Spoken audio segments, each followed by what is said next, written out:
नाज़रीन आदाब, मेरे यूट्यूब चैनल उर्दू गज़ल दरबार में आपका इस्तकबाल है।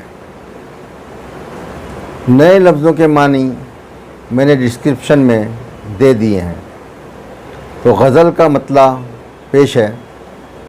जब कभी आईना रूबरू कीजिए, जब कभी आईना रूबरू कीजिए, देर तक चाँद से गुफ्तगू कीजिए, देर तक चाँद से गुफ्तगू कीजिए। आपके नाम है रत जगह आज का, आपके नाम है रत जगह आज का, अपने गेसुओं को मुश्कबू कीजिए, अपने गेसुओं को मुश्कबू कीजिए।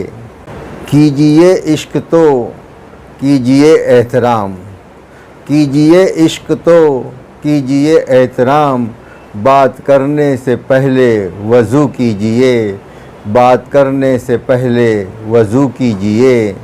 उसकी तस्बीह में ज़िंदगी हो तमाम, उसकी तस्बीह में ज़िंदगी हो तमाम, उसकी तारीफ़ भी कूबकू कीजिए, उसकी तारीफ़ भी कूबकू कीजिए।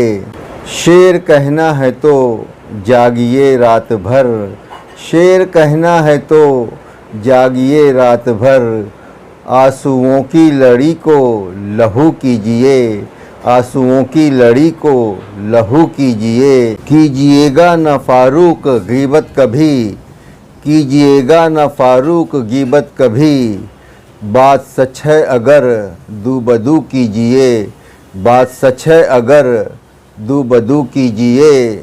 जब कभी आईना रूबरू कीजिए, चाँद से देर तक गुफ्तगू कीजिए। शुक्रिया नाज़रीन।